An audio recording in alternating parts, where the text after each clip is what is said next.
Con muchísima alegría, como siempre, le doy la bienvenida a este espacio de estudio. Hoy estaremos viendo la porción de Ki Tetsei y hoy tenemos algunos temas, tres que se desprenden de la lectura que haremos. Queremos hablar un poquito de la relación en pareja, enseñar sobre la maldición de Dios, ya verá usted a qué me refiero, y por supuesto algo sobre las vestimentas. Así que siéntase bienvenido, le invito a estudiar con nosotros, recordando que es el Evangelio, los apóstoles, el apóstol Jacobo, el que nos lanza hasta acá y nos dice la importancia de que podamos nosotros conectar sobre el texto, conectar sobre lo que está ocurriendo en el siglo primero, que son los gentiles que están entrando, empiezan a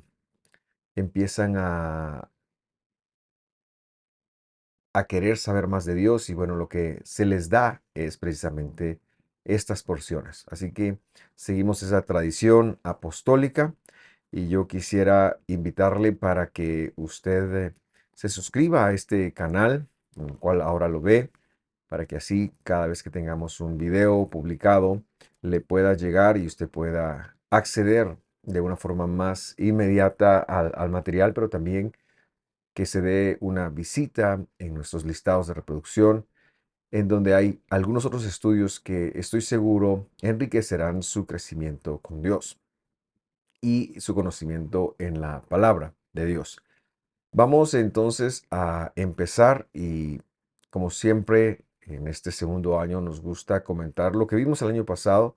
El año pasado hicimos una pequeña introducción de cada una de estas porciones y este año pues ya estamos haciendo una lectura más a profundidad y hoy esta porción empieza en el capítulo 21, versículo 10 y llega hasta el 25:19, así que si usted no la ha leído, le invitamos a leerlo para estar familiarizado con lo que veremos en unos instantes. Pero bueno, el año pasado vimos un poco acerca de la guerra espiritual y cómo se peleaba esta dentro de uno y en contra de mis emociones y cómo podíamos rendir la vida a Dios y todo aquello que no formaba parte de la voluntad de Dios podríamos sacarlo. Antes de empezar con esta porción, solo quiero recordar que su énfasis es una porción de guerra y por eso es que el primer versículo dice así, versículo 10, 21:10, porque saldrás a la guerra contra tus enemigos, el Señor tu Dios los entregará en tus manos y tomarás en cautiverio. ¿Qué vas a tomar en cautiverio? Pero lo que tenemos que enfocarnos es que cuando ya Israel estuviera, el pueblo de Israel estuviera en la tierra en este momento histórico es todavía de Canaán, ellos pues después de haber limpiado la tierra de los cananeos como Dios les había pedido, a ellos con ellos no podían hacer ningún pacto, sino que tenían que arrasar con todo, pero luego ya iban a verse inmersos en otro grupo de guerras contra bandas, contra personas, tenían que estar preparados, tenían que estar listos para ir. Hemos traducido porque saldrás. Ki tetse, tetse es el verbo salir, pero está en futuro. Y la partícula aquí normalmente se puede leer como que, cuando e incluso porque. Y esa es la traducción que hemos elegido en esta ocasión. Versículo 11 dice, y veas entre los cautivos una mujer hermosa y la desees y la tomes a ti por mujer. Ahora tenemos que tener en mente que en el mundo antiguo, cuando habían guerras, algunos imperios tenían la política de tierra arrasada, es decir, acabar con todas las personas.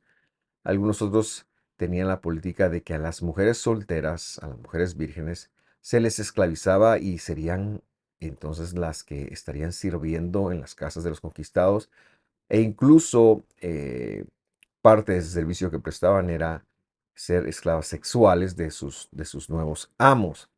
Pero aquí tenemos un mensaje en medio de toda esta barbarie de Dios y una oportunidad de Dios en donde dice, miren, ustedes van a ir a la guerra, seguramente van a ir a la guerra, pero cuando vean eh, lo que los demás se aprovecharían, a lo mejor sea que tú te atraiga a la mujer, es una mujer no creyente, entonces esta primera relación tiene que ver con los no creyentes y pueda que te atraiga y pueda que la desees y que quieras tomarla para ti por mujer. Bueno, hay una legislación, hay un protocolo y un procedimiento que debes de seguir.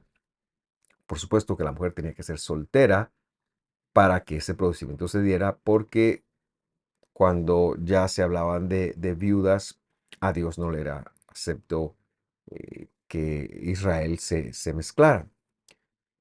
El versículo 21:12, de Deuteronomio 21:12, sigue diciendo, ¿cuál es el procedimiento? Dice, la traerás a tu casa, ella rasurará su cabeza y se cortará las uñas. Y porque tiene que empezar un proceso de adaptación, pero aquí a la mujer le está pidiendo que haga algunas cosas que tienen que ver con su ser femenino. En primer lugar, rasurarse la cabeza completamente y cortarse las uñas completamente. Eso es algo que a las mujeres les cuesta porque es parte de cómo ellas expresan su belleza. Pero la idea es que si va a haber una incorporación, que es precisamente a lo que Dios está abriéndose acá, es probable que algunas de estas mujeres se fueran a incorporar al pueblo, algunas otras no, como estaremos viendo. Entonces ellas tenían que empezar por despojarse de lo desconocido. Todavía no podían tener relaciones sexuales. Ella tenía que, como dice el versículo 13, sigamos leyendo, dice, se quitará el vestido de su cautiverio, permanecerá en tu casa, es decir, en la casa tuya como el marido, el futuro marido, y llorará por su padre y por su madre por todo un mes, es decir, tiene la opción de hacer su duelo. Y luego dice, después de ella podrás llegarte, o después de eso, perdón, podrás llegarte a ella y ser su marido y hacer tu mujer. Ahora tenemos que hacer una salvedad acá. Y es que no es que en el día 31 ya fuera a hacer esto, no. Este tiempo, que era un mes, que Dios daba para evaluar, era precisamente para ver si la persona podía apartarse de la idolatría, si podía incorporarse a la vida nueva. Y a mí esto me llama muchísimo a la vida en comunidad creyente. Y a mí esto me llamó mucho la atención porque hoy en día vemos creyentes en Cristo encontrando parejas afuera. Y bueno, creo que es importante dar un tiempo prudencial y ver si la persona está dispuesta a seguir a Dios, es decir, si ha sido llamada por Dios, si ha sido escogida por Dios, para que esto pueda llevarse al siguiente nivel. Ahora, cuando pasaban estos 30 días, el hombre se sentaría y tendría que hacer una evaluación honesta de sí mismo y decir, bueno, sí la voy a tomar, no la voy a tomar. De eso trata el versículo 14 y dice, pero si no te agrada, es decir, no dejó a sus ídolos, no pudo hacer la- el cambio este, entonces la dejarás ir a donde quiera. No la venderás a pesar de que es cautiva, porque Dios no está por esclavizar. Por dinero, dice. Ni la maltratarás, es decir, no la podrás convertir en esclava, no la podrás convertir em, en la sirvienta de la nueva señora, no. ¿Y por qué razón? Porque la has humillado. Y este verbo humillado siempre sale cuando alguien le crea las expectativas a una mujer de una intención de vida juntos y luego no le cumple. Que esto es muy importante para Dios porque la enseñanza intrínseca que está aquí es que la única forma, o la única razón, perdón, no la única forma, pero la única razón por la que se buscaba en Israel tener pareja, no era para pasarla bien, no era para esclavizarla, no era para aprovecharse de la mujer, era para formar un hogar. Israel es hogareño, el pueblo de Dios es hogareño, la familia es importante, la familia es la base. Entonces, si la persona evaluaba que no era el material, que él pensaba que él no estaría dispuesto entonces a pasar el hecho de atravesar el proceso de hacerla su esposa legítimamente, no tendría que haber tenido relaciones sexuales con ella. Si las tenía, esto cambiaba drásticamente. El apóstol Pablo se inspira en esta porción precisamente para legislar cómo es que ha de funcionar el yugo desigual. Y nosotros reforzamos que esta es una herramienta que a nosotros nos sirve para aconsejar a nuestros jóvenes. Desaconsejamos completamente, porque la Biblia así lo menciona, la unión en yugo desigual. Pero si tienes alguna duda, entonces dale una oportunidad, tráelo a la iglesia, tráelo y en un mes sabrás, pero tienes que ser consciente y tienes que ser dirigido por Dios, más que por tus emociones y más que por tus gustos. Esta instrucción queda acá porque el ser humano, en cuanto al manejo de sus emociones, en cuanto al manejo de su sexualidad incluso, es bastante complicado. Y Dios legisla que sobre estas percepciones, sentimientos, emociones, debe primar el debido proceso, debe primar la palabra de Dios. Porque para Dios eso es más importante y Él no estaba en función de permitir una injusticia, ni siquiera para las conquistadas. Ella podría salir, podría irse a donde quisiera. No se acostumbraba así en las demás naciones, al contrario, se aprovechaba de ellas. La Biblia ha sido un libro que históricamente ha luchado en contra de la injusticia. Y cuando no se lo ve así, seguramente no se lo ve desde los ojos correctos, no se lo ve desde la perspectiva correcta. Y por eso es que es importante hacer este ejercicio que nosotros hacemos y es el de estudiar cuál es, más allá de la traducción, el mensaje de la Biblia.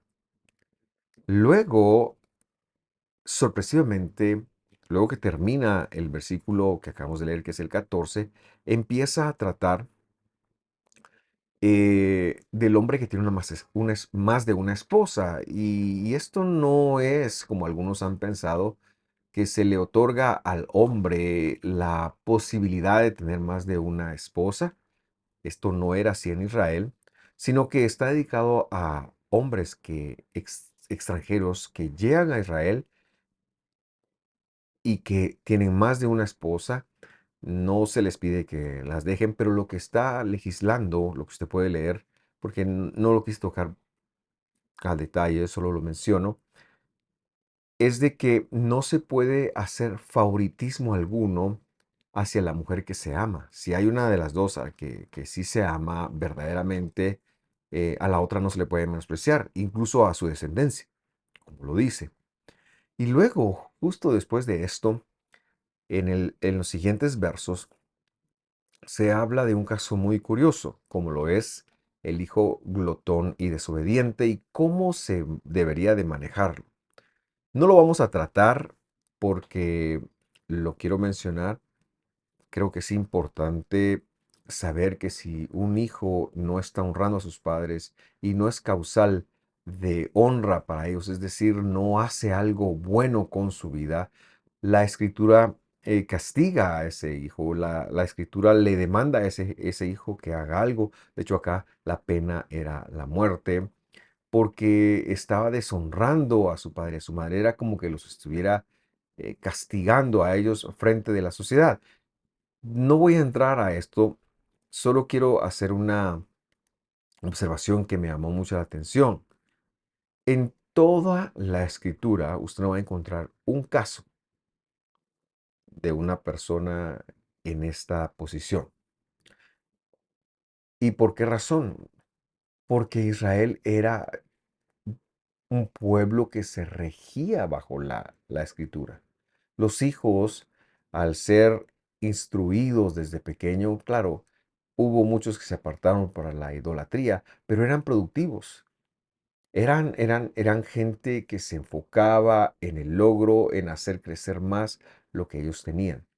Este testimonio es un testimonio interno de la Biblia, pero también es el testimonio del Talmud, que es un compendio de legislaciones de la ley judía que cuando comenta esta porción, que es un comentario realmente muy extensivo de las porciones, pero desde la cosmovisión exclusivamente judía, Cuando lo comenta, nos enseña que en el segundo templo no hubo un solo caso así, sino que la mayoría de hijos podían dar testimonio de que eran productivos y los que no lo eran morían. Es decir, no, un padre no llegaba a estar en la penosa posición de tener que delatar a su hijo. Pero bueno, yo quiero tratar un aspecto más de las relaciones. No vamos a tratar todas las relaciones conyugales, pero hemos tratado aquella que se da entre un creyente y una no creyente. Ahora, la escritura nos hablará, y para esto vamos a saltar de capítulo, aunque regresemos al 21, pero ahora nos vamos a ir al versículo 13, porque queremos hablar un poquito de cuáles son los causales de divorcio entre dos creyentes. Y repito, esto es lo que motiva al apóstol Pablo a escribir lo que escribió en la primera carta de Corintios. Así que vamos a Devarim, Deuteronomio 22:13, y dice así: si un hombre, y el contexto aquí son dos israelitas, toma a una mujer y se llega a ella, y después la aborrece, versículo 14, y la acusa de actos vergonzosos y la denuncia públicamente y dice, tomé a esta mujer para llegarme a ella, pero no la encontré virgen. Esto quiere decir que hay un caso de una doncella de Israel que podría haber sido infiel a su esposo antes de estar con él. Es decir, que ella hubiera confesado su virginidad, pero a la hora de casarse no lo era. O bien, el otro caso que podría pasar era que el esposo podría estar cansado, podría estar molesto o tuviera alguna otra razón y la acusara falsamente de esa causa. Versículo 14 dice nuevamente, y la acusa de actos vergonzosos, a esto me refiero, y la denuncia públicamente porque él está buscando un divorcio y dice, tomé a esta mujer, pero al llegarme a ella no la encontré virgen. Entonces, ¿cuál sería aquí el causal de divorcio? Es el mismo que la Biblia, el único que la Biblia siempre da, la inmoralidad sexual. Es decir, si la muchacha no tenía una prueba de su virginidad, que esto está descrito ahí, entonces el hombre tenía el acceso a poderse divorciar. Pero eso no es el punto más importante. El punto más importante aquí es que si no había inmoralidad sexual, entonces el hombre la difamara, el hombre se quejara, porque a veces los varones somos más fáciles para quejarnos de las imperfecciones de nuestras mujeres, por lo menos en nuestro corazón, con el deseo de soltarlas. A veces las mujeres tienden a ser un poco más vocales, me aparto de estas generalidades, pero estoy hablando acá, quizás lo voy a hablar en término neutro, cuando uno de los cónyuges tiene una queja y difama, pero no es un acto de inmoralidad sexual, como lo he mencionado, y los actos de inmoralidad sexual están todos legislados en la Biblia. Cuando no es así, no hay un causal de divorcio. No solamente no puede divorciarse, sino que la pena era dedicarse la vida a hacerle feliz. Por eso es que es importante que hoy las congregaciones, porque Pablo también legisló esto en Corintios, y por eso es importante que las personas, perdón, las parejas puedan asirse de una congregación, puedan unirse a una congregación que tiene estos principios y que puede acompañarlos, que puede caminar con ellos para legislar la escritura del Señor y así las personas tener una buena vida. Entonces, queridos hermanos, am, es bueno invertir en el matrimonio. Es bueno trabajar en restaurar los matrimonios. No es algo fácil, porque a veces el ego, a veces pensamos muy distinto, pero es bueno para Dios que lo hagamos, que honremos nuestra palabra y que a la mujer que hemos tomado para estar con ella, al esposo que hemos tomado, honremos a Dios dando nuestro mejor esfuerzo siempre, no teniendo las opciones de una salida. Claro, y quiero hacer una salvedad también a esto. No soy muy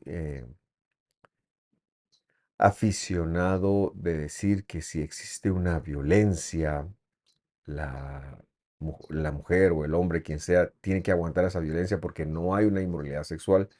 Creo que la vida es un mandamiento muy importante, pero en ese caso al agresor se lo trataría como un no creyente, porque eso es lo que es alguien que agrede física o emocionalmente a otra persona.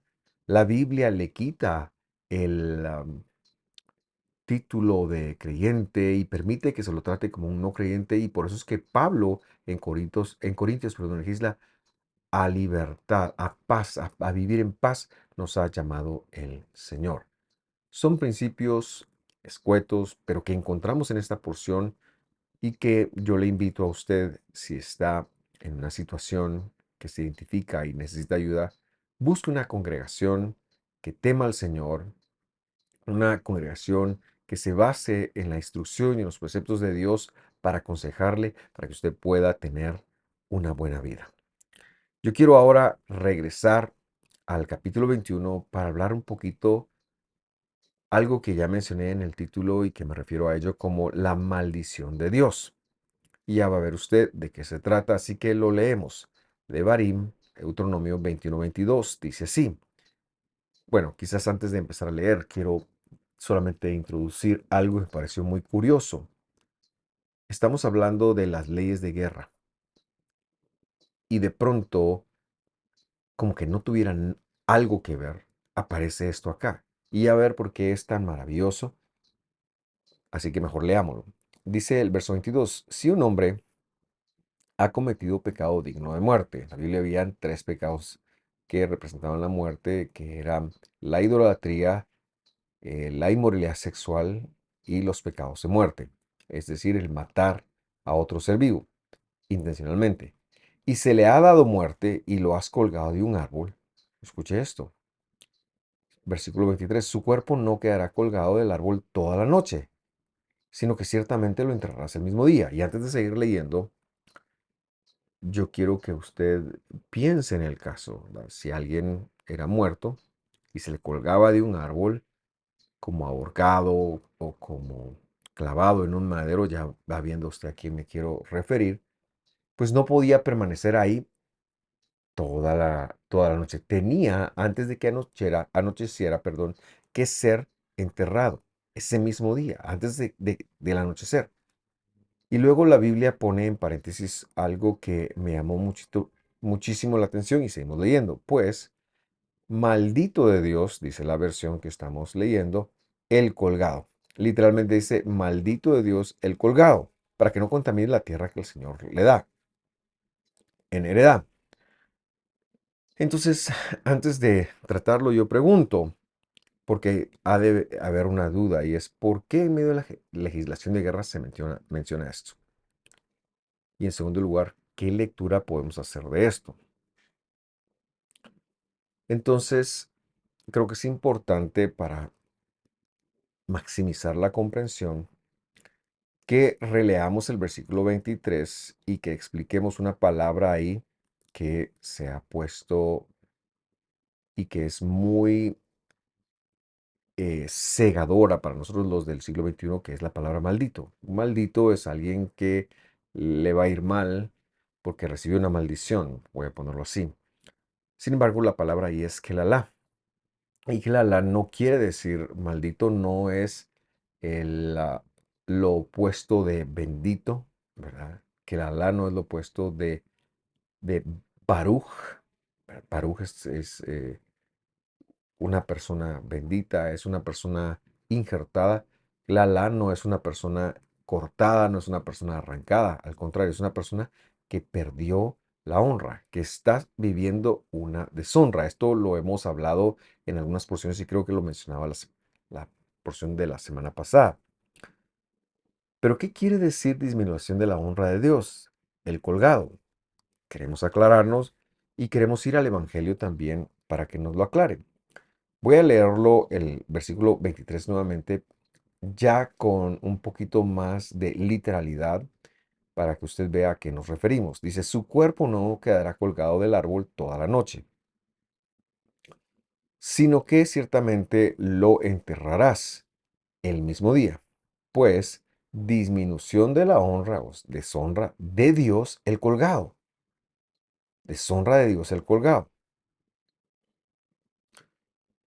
Quiero decirle que Dios colocó este versículo acá en el contexto de guerra porque era una profecía con respecto de sí mismo. Me acuerdo de otro caso. Cuando está hablando del cordero de Pesaj, dice, no vas a quebrar ninguno de sus huesos. Eso está en Éxodo. Pero luego el Evangelio enseña y recuerda a este, no se va a quebrar ninguno de sus huesos porque está escrito que no se quebrará. Dios estaba profetizando que él mismo sería colgado de un madero. Esto lo vamos a probar con el Evangelio, por supuesto. Esto lo vamos, existe una metodología de prueba que a continuación vamos a ver. Pero antes de verlo, esta es una profecía y está en un ambiente de guerra, porque en ese monte donde fue colgado el Mesías, donde Dios dio su vida por usted y por mí, en ese monte se estaba librando una guerra. El Satán estaba peleando una guerra en contra de Dios y se estaba autoengañando pensando que matar a Dios en ese momento era su victoria suma. Pero como la Biblia enseña y la resurrección demuestra, él estaba completamente equivocado. Pero por eso es que esta profecía tenía que ir en la porción que legisla lo de la guerra, porque el Mesías tendría que venir a la guerra con el Satán por nosotros. Ahora leemos la explicación del apóstol Pablo y vamos a explicar algunos de los conceptos. Esto se encuentra en Gálatas capítulo 3, versículo 13, y es un- una porción muy querida porque esta es la porción que Dios entregó a mis padres cuando se fundó este ministerio. La porción lee ya con algunas palabras corregidas de la siguiente forma. Digo corregidas porque las traducciones, perdón, nos han fallado. Leamos, el Mesías, o sea, Dios en cuerpo, nos redimió, nos compró de la maldición, es decir, de la desconexión de la ley, Torah, instrucción, habiendo disminuido su honra por nosotros, porque está escrito disminución de la honra de Dios, dice Pablo aquí, el que cuelga de un madero o cuando cuelgue de un madero, a fin de que en el Mesías Jesús la adopción, la bendición de Abraham, viniera a los gentiles para que recibiéramos la promesa del Espíritu, es decir, la salvación mediante la fidelidad. Entonces, ¿qué lectura hacemos? En primer lugar, quiero hablar de la desconexión de la ley. El Mesías nos compró de estar desconectados de la Torá.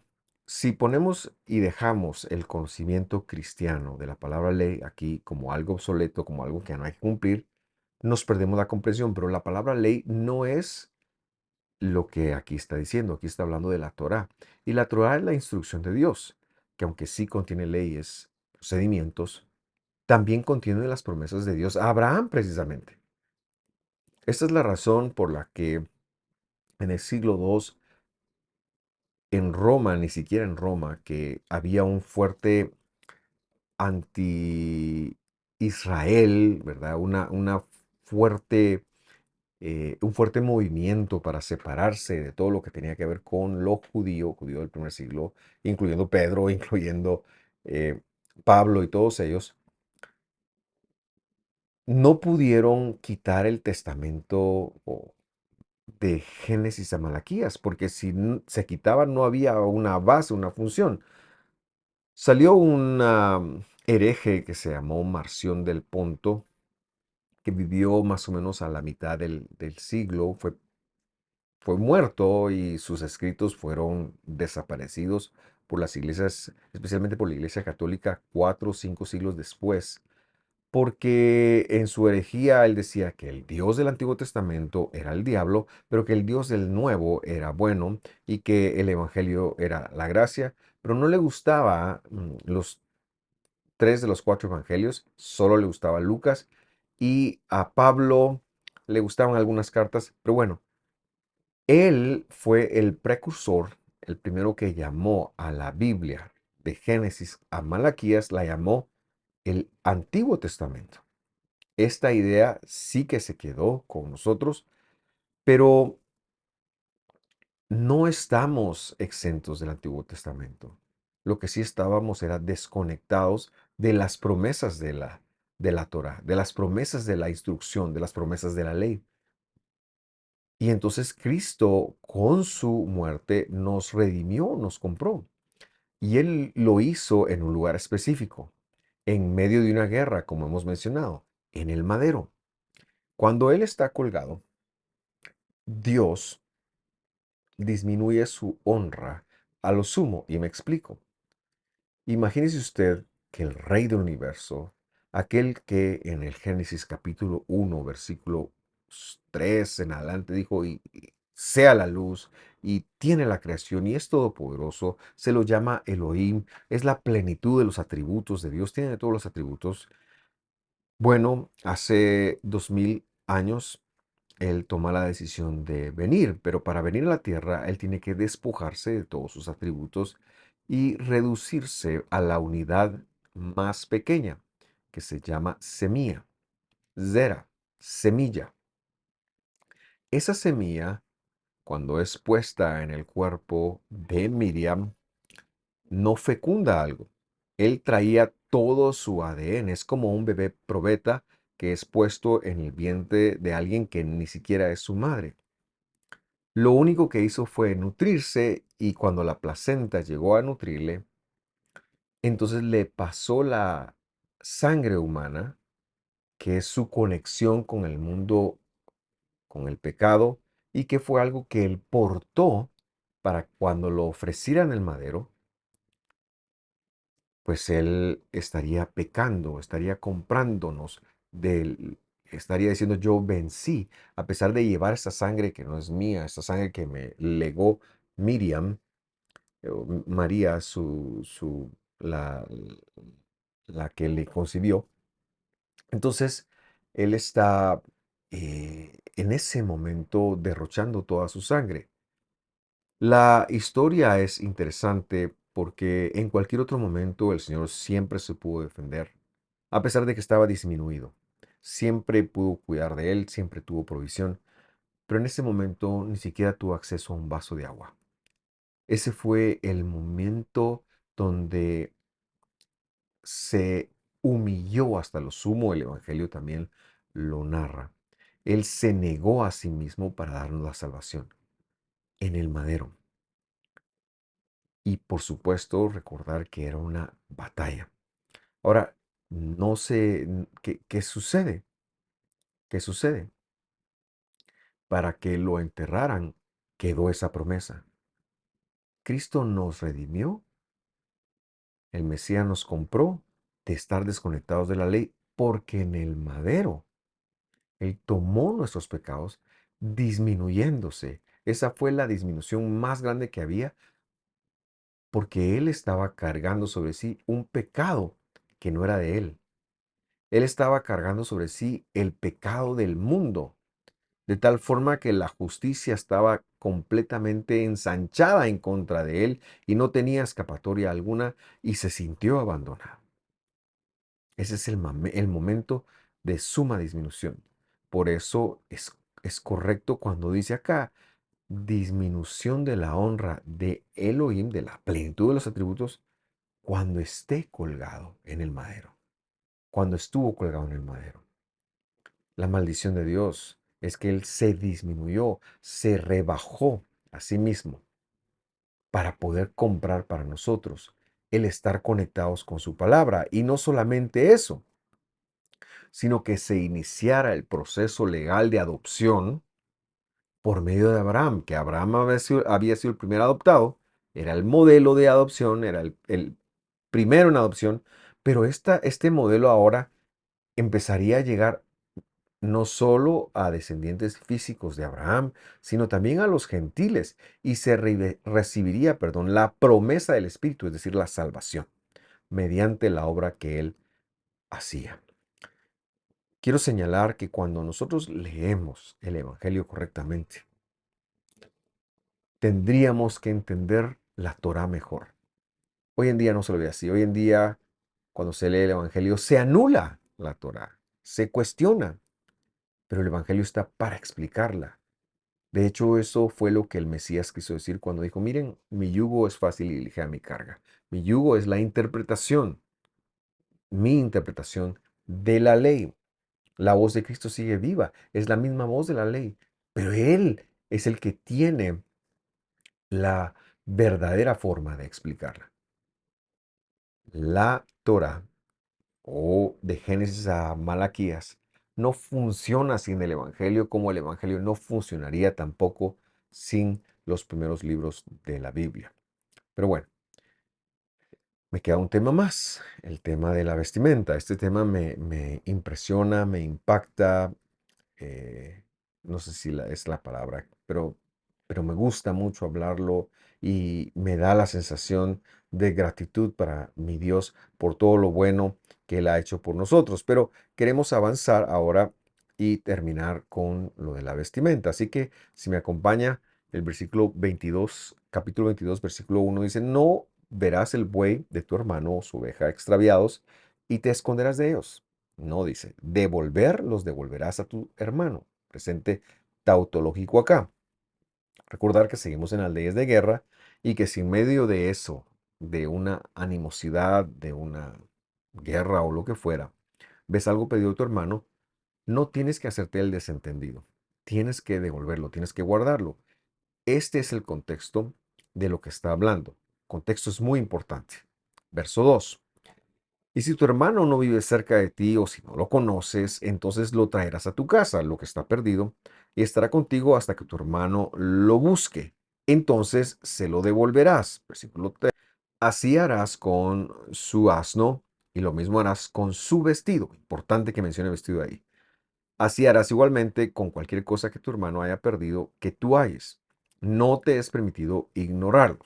Así que la idea es devolver todo al dueño original porque esto es justicia incluso en tiempo de guerra. Versículo 4 dice, no verás el asno de tu hermano o su buey caído en el camino sin ocuparte de ellos. Sin falta lo ayudarás a levantarlos. Y entonces se establece qué es lo que Dios espera que nosotros hagamos en función de los demás. Pero para ejemplificarlo, el versículo 5 va a tratar un caso específico y yo quiero que usted logre verlo conmigo. En primer lugar, vamos a ver cómo está escrito en la Nueva Biblia de las Américas. Dice así, la mujer no vestirá ropa de hombre, ni el hombre se pondrá ropa de mujer, porque cualquiera que hace esto es abominación al Señor Dios. Quiero decir, antes de corregir esto, porque eso es una mala traducción, que la mayoría de líderes que conozco, muchos usan este versículo, creyentes cristianos, para legislar algún código de vestimenta, incluso si no creen en la ley del Señor.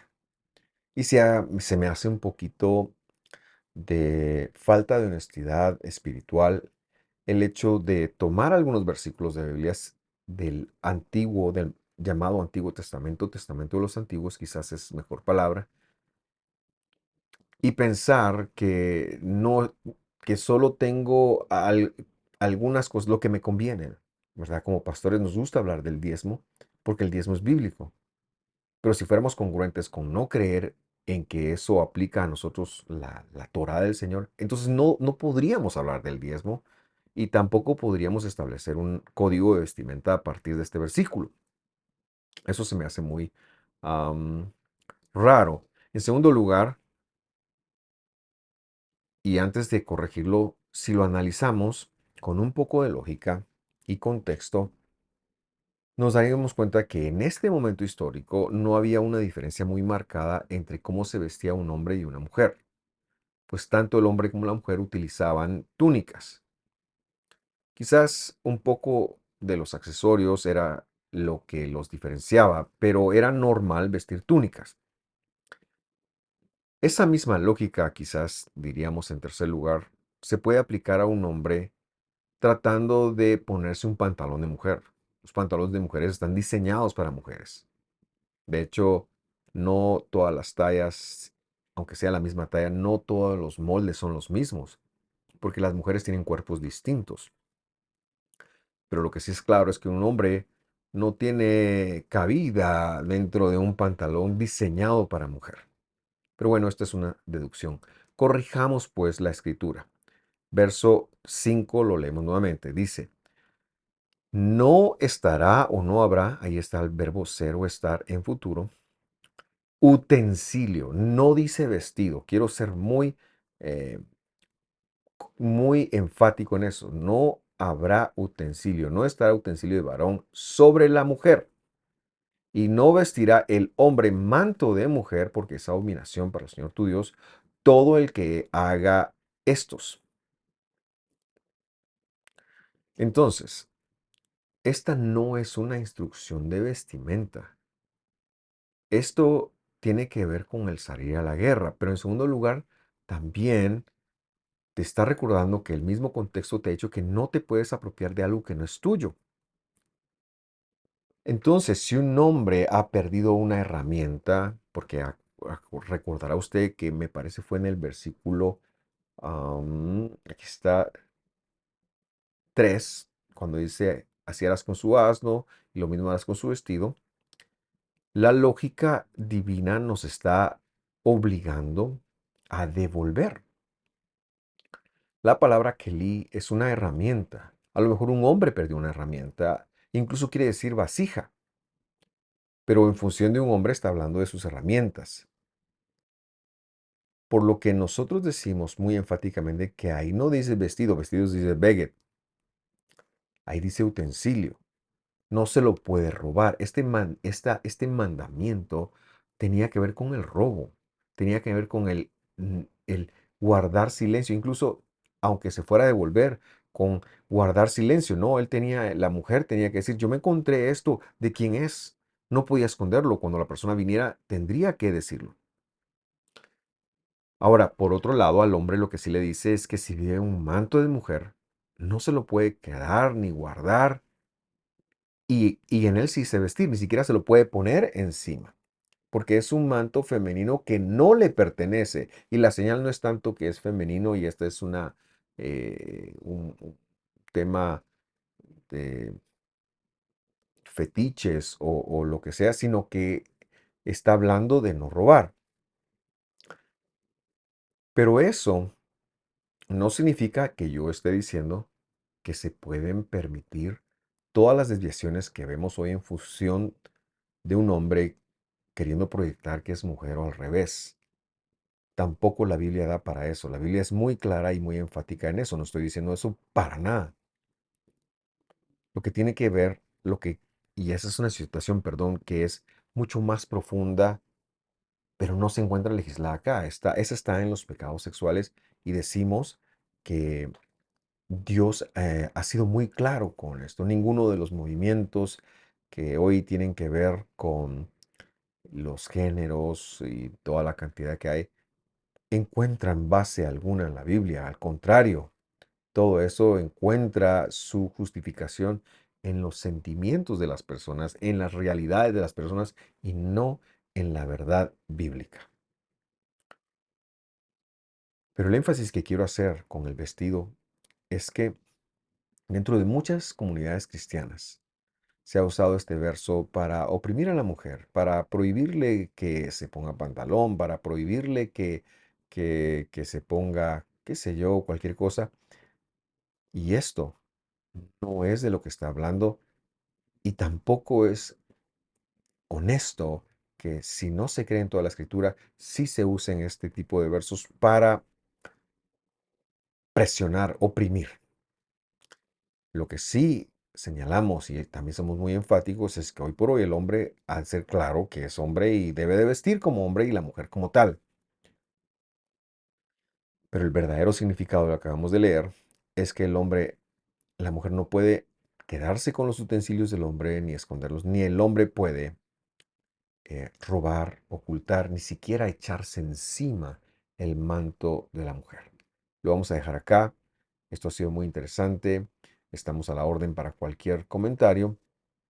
Y yo les recuerdo desde ya que la próxima porción que veremos es la porción de Kitabo y se encuentra en Devarim, o sea, Deuteronomio 26, 1 al 29, 8.